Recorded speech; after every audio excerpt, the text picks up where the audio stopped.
Mon neveu a dit à ma fille, sur un ton tout à fait détaché, maman a dit que j'aurai ta chambre quand on vous aura enfin mise à la porte. Quand ma fille m'a demandé si nous allions vraiment perdre la maison, j'ai mis les points sur les i concernant le nom inscrit sur l'acte de propriété. La fourchette de ma fille s'est arrêtée net à mi-chemin de sa bouche quand mon neveu a lâché ça. Entre deux bouchées de rôti. Tata Margot a dit que je pourrais avoir ta chambre quand on aura fini par virer ta mère, a-t-il ajouté avant d'avaler une grande gorgée de lait et de continuer à mâcher. Sa petite sœur a gloussé.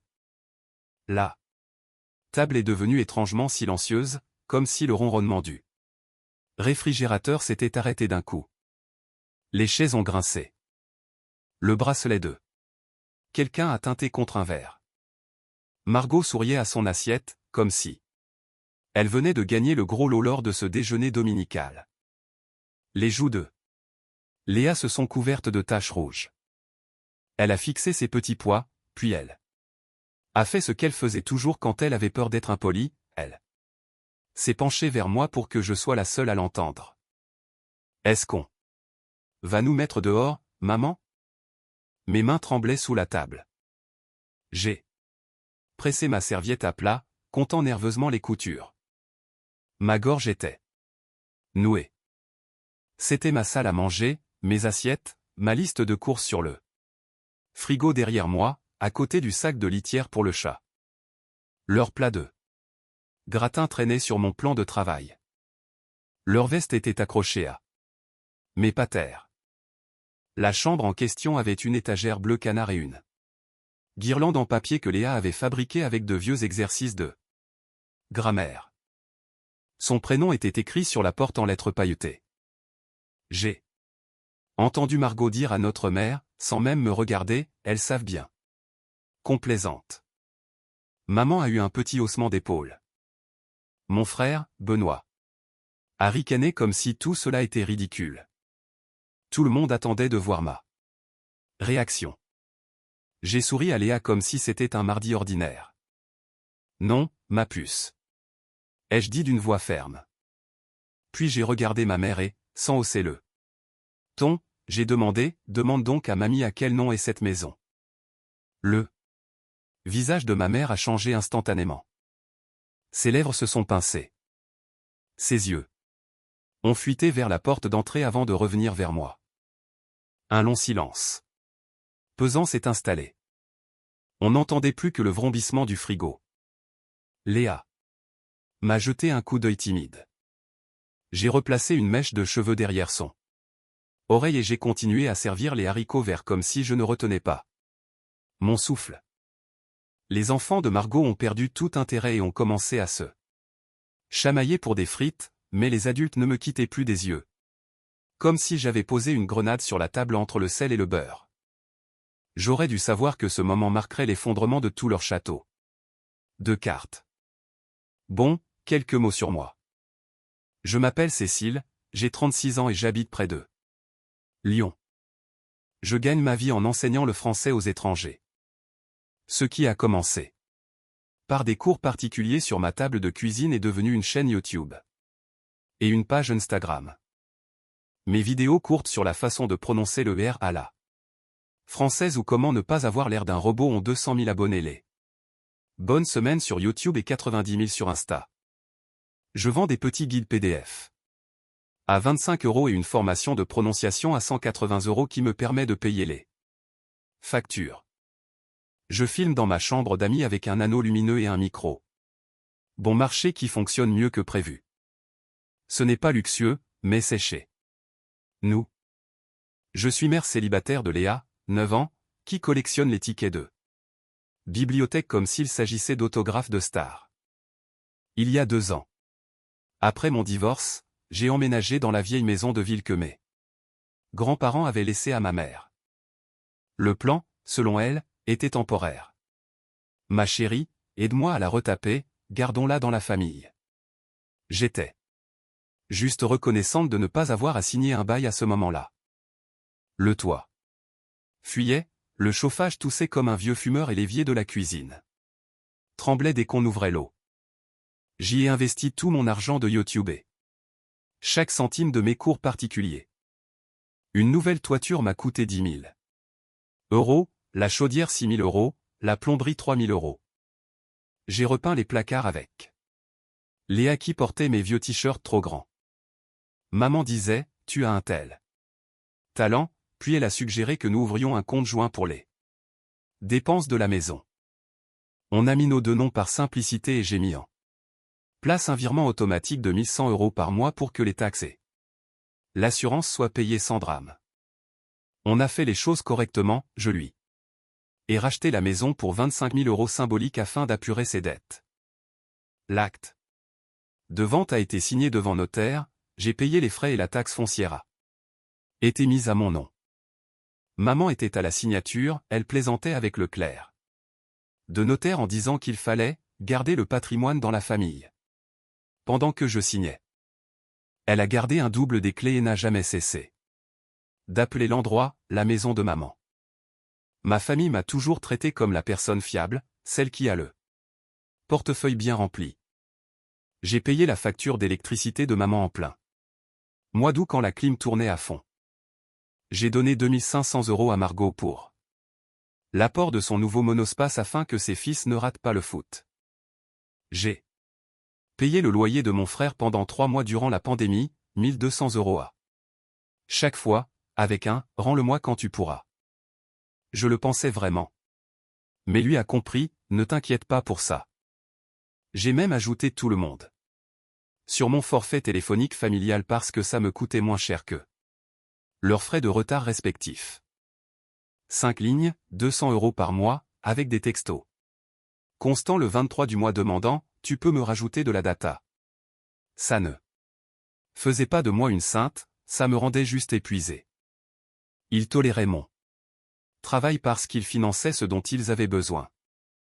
Maman applaudissait mes vidéos si une marque m'envoyait des échantillons de thé gratuits, puis elle levait les yeux au ciel en appelant ça, tes petites leçons dans mon dos. Ah. Noël, elle a dit à ma tante, assez fort pour que j'entende, le YouTube de Cécile paie vraiment de vraies factures, tu te rends compte, comme si elle ne m'avait pas tendu sa facture de gaz 2 jours plus tôt. Léa n'a jamais été traitée comme les autres petits-enfants. Elle est adoptée.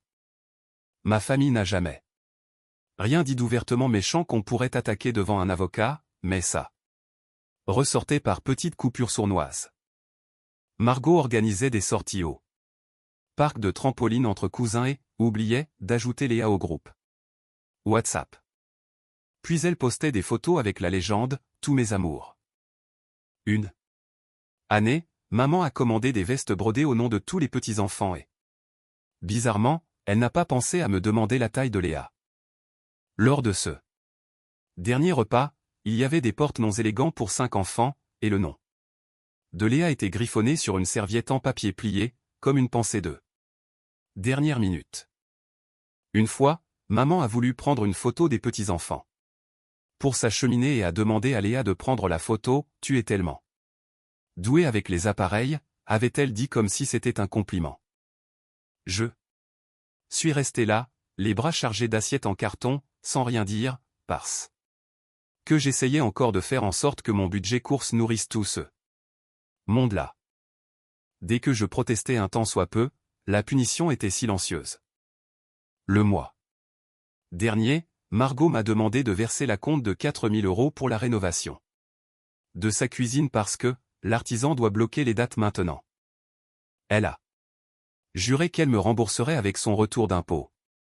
Je l'ai fait parce que j'imaginais qu'on pourrait enfin passer les fêtes chez elle sans jongler avec des plats chauds sur des chaises pliantes dans sa petite cuisine étroite. Finalement, son remboursement d'impôt est passé dans des réparations sur sa voiture et elle m'a demandé de couvrir aussi le deuxième versement. Je lui ai dit que je devais d'abord vérifier mes comptes. L'ambiance est devenue glaciale. Cette semaine-là, Léa est revenue de chez sa grand-mère avec un puzzle à 1 euro. Alors que les garçons avaient reçu de nouvelles manettes de console de la part de maman et de moi. Maman a dit, eh bien, leur père a participé, en me regardant comme si je devais comprendre le message. Alors, quand mon neveu a dit qu'il prendrait la chambre de Léa une fois qu'on m'aurait jeté dehors, ce n'était pas juste un gamin impoli qui parlait. C'était tout le mécanisme familial qui s'exprimait tout haut. Je payais pour le toit sous lequel il mangeait, et pourtant, rien de tout cela n'était à moi. Léa ne faisait pas partie des leurs non plus, pas quand ça comptait vraiment. On a fini le dîner. J'ai débarrassé les assiettes sans montrer que je tremblais. J'ai rangé les restes dans mes propres boîtes et j'ai étiqueté les dates, comme je le faisais toujours. Margot riait avec maman sur le pas de la porte en planifiant déjà. Noël, enfin, la cuisine sera terminée. Mon frère fouillait dans mon congélateur sans demander et en a ressorti un bac de glace comme s'il avait trouvé de l'or. Léa jouait avec le chat dans le couloir, mais ses yeux cherchaient sans cesse les miens pour vérifier si tout allait bien. Je lui ai souri à nouveau, avec ce ton calme que j'utilise quand elle me demande si le tonnerre peut casser les vitres. Une fois que tout le monde est parti, je suis resté seul dans la salle à manger vide, fixant la marque sur la table là où j'avais fait tomber une boîte de conserve 2 semaines après notre aménagement. Mon cœur me faisait mal. La question de ma fille ne me lâchait pas, est-ce qu'on va nous mettre dehors? J'ai lancé le lave-vaisselle. J'ai enlevé mon gilet et je l'ai posé sur la chaise comme s'il pesait une tonne. Puis j'ai fait ce que j'aurais dû faire à 1 an. J'ai ouvert mon ordinateur sur le comptoir. Le chat a sauté sur la table, tel un presse-papier poilu. Je me suis connecté à mon compte bancaire et j'ai consulté la liste des utilisateurs autorisés. Margot, maman. Les petites cartes bancaires que je leur avais confiées l'été dernier, pour les urgences. J'avais l'impression de couper ma propre ceinture de sécurité. J'ai cliqué sur supprimer. Le site a demandé, êtes-vous sûr? Oui. Les cartons étaient désactivés dans un clic numérique banal. Pas de feu d'artifice, juste une mention, supprimée. Je suis allé sur mon compte épargne. Le fonds familial contenait 6 300 € parce que j'avais surestimé la taxe foncière. J'avais ajouté Margot en consultation seule l'année dernière parce qu'elle disait vouloir m'aider à faire les comptes. Ironique. J'ai modifié les accès au compte, signé électroniquement le formulaire, puis j'ai annulé le virement automatique mensuel de 1100 €. Une coche verte de confirmation est apparue. J'ai pris une capture d'écran et je l'ai mise dans un dossier intitulé « Limite ». C'était mesquin, mais c'était nécessaire. J'ai mis à jour mon portail de prêt immobilier. Pour que les taxes soient prélevées directement sur mon compte personnel, plus sur le compte partagé. Je suis allé sur le site du cadastre pour vérifier une dernière fois l'acte. Mon nom, mon ancre, ma résidence principale déclarée. Depuis 18 mois. J'ai imprimé une copie fraîche et je l'ai glissée dans une pochette plastique comme un enfant fier de son diplôme. Je l'ai aimantée sur le frigo, sous le dessin de Léa. Ensuite, l'artisan. J'ai retrouvé l'échange de mais pour la cuisine de Margot. Objet, acompte reçu. J'ai fait défiler jusqu'à la ligne où j'avais donné mes coordonnées pour le 2e prélèvement. Prévu le 1er mai. Mes mains survolaient le clavier. J'ai tapé « Bonjour, c'est Cécile. Veuillez retirer ma carte du dossier de Madame Williams. Je n'autorise pas le second paiement. Ils peuvent vous contacter directement si besoin. » J'ai appuyé sur Envoyer. Un accusé de réception est apparu. 2 minutes plus tard. La réponse, entendu, carte retirée du dossier. J'ai expiré comme si j'avais été en apnée sous l'eau. Je me suis connecté à mon opérateur téléphonique. 5 lignes, la mienne, celle de Léa, celle de maman, de Margot et de mon frère. Chaque mois, je payais dès que mes revenus publicitaires tombaient. Je suis allé dans la gestion des lignes. J'ai tapé une note calme que je pourrais copier-coller plus tard, car je savais que le contre-coup serait violent, date. Limite pour transférer vos numéros, 15 mai. Après cela, les lignes seront suspendues. J'ai aussi mis le mail de confirmation dans mon dossier, limite. Puis, j'ai réservé un serrurier pour le lendemain matin, 9 h. Changement. De toutes les serrures extérieures, ajout d'un verrou de sécurité à la porte arrière. Le gars au téléphone m'a demandé, vous voulez un clavier à code? J'ai dit, oui, et j'ai choisi un code à 4 chiffres qui n'était pas la date d'anniversaire de ma mère. J'ai envoyé 2 messages. D'abord à ma mère, à compter d'aujourd'hui, je te retire de ma carte de crédit et du compte de la maison. C'est ma maison, pas une propriété partagée. Merci de prévoir de récupérer les cartons que tu as stockés dans le garage d'ici le 1er juin. Je ne répondrai plus aux appels tardifs. Nous pourrons discuter calmement la semaine prochaine. Puis à Margot, je ne paierai pas la 2e échéance de ta cuisine. L'artisan a retiré ma carte. Le forfait mobile familial prendra fin le 15 mai. Merci de transférer ton numéro. D'ici là. S'il te plaît, n'implique pas les enfants dans tout ça. J'ai posé mon téléphone face contre table. Il a vibré, puis vibré encore, et n'a plus arrêté. J'ai nettoyé le plan de travail à l'eau chaude. J'ai respiré au rythme de mes gestes. Inspiré, expiré. Je suis allé border Léa. Elle avait empilé ses peluches comme si elles se protégeaient les unes les autres. Est-ce qu'on a des problèmes, a-t-elle murmuré. Non. J'ai remonté la couverture jusqu'à son menton. On est dans notre maison et tout va bien. Même s'ils sont fâchés. Même s'ils sont fâchés? J'ai embrassé ses cheveux. Elle sentait le chlore de son cours de piscine et le shampoing à la fraise. La dernière chose qu'elle a dite avant de s'endormir a été, est-ce qu'on pourra peindre ma chambre avec le bleu de ta vidéo, celui que tu as appelé Azul? On le fera. En bas, mon téléphone s'illuminait sans cesse avec le nom de ma mère. Je l'ai mis en silencieux. J'ai ouvert mon logiciel de montage et j'ai coupé un clip de prononciation parce que, même quand on a le cœur qui tremble, il faut assurer les publications du mardi. L'anneau lumineux se reflétait dans la vitre. Comme une petite pleine lune. Le chat ronronnait contre ma cheville et se fichait royalement de tout ça, ce qui m'a aidé plus que je ne l'aurais cru.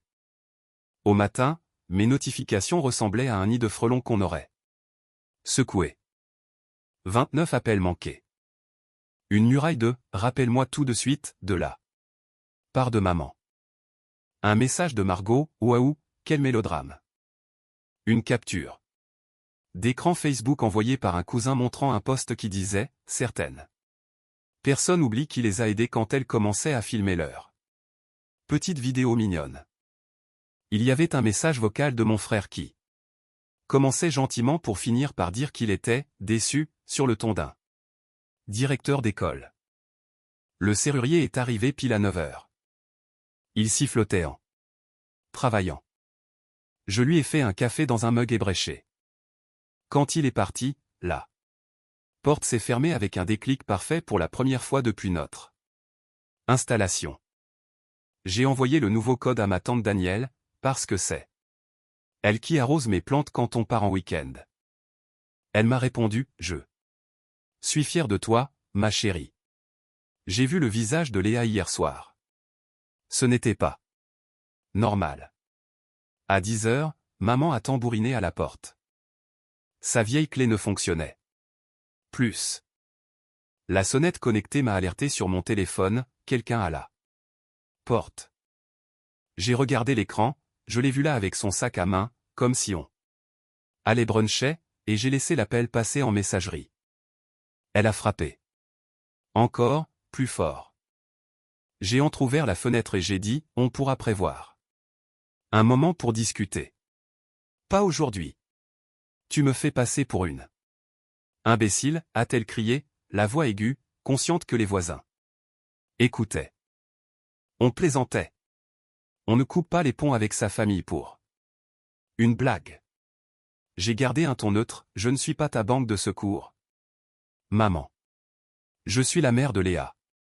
C'est notre maison, pas un bien commun. Prépare-toi à récupérer tes cartons le 1er juin. Elle a pincé les lèvres.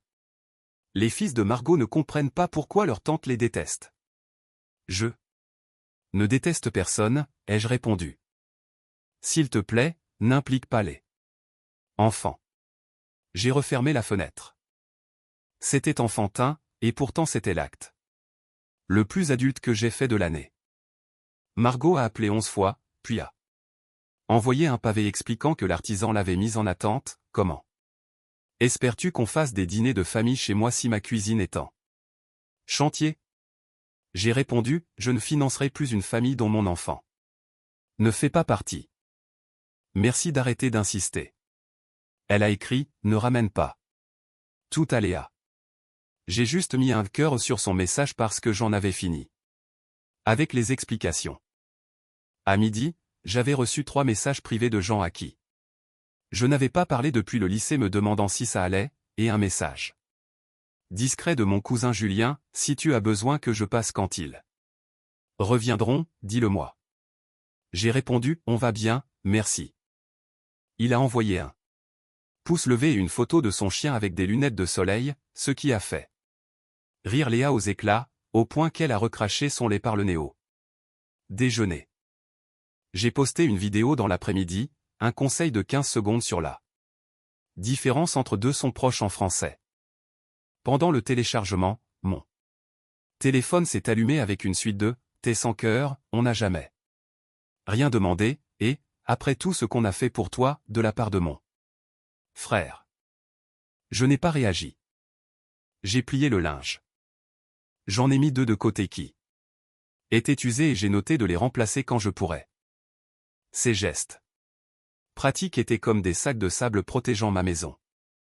Maman est partie, et je suis allé dans le jardin avec Léa. On s'est assis sur les marches avec des glaces à l'eau en regardant le chat chasser un papillon. Il faisait plus frais maintenant que le soleil était passé derrière les arbres. Le téléphone vibrait sur la rambarde, mais je ne l'ai pas touché. La seule personne à qui j'ai ouvert la porte cette semaine-là a été tante Danielle. Elle a apporté des lasagnes et un sac avec un nouveau rideau de douche parce qu'elle trouvait que l'ancien avait l'air fatigué. Elle a pris Léa dans ses bras comme si elle était l'enfant la plus précieuse du monde.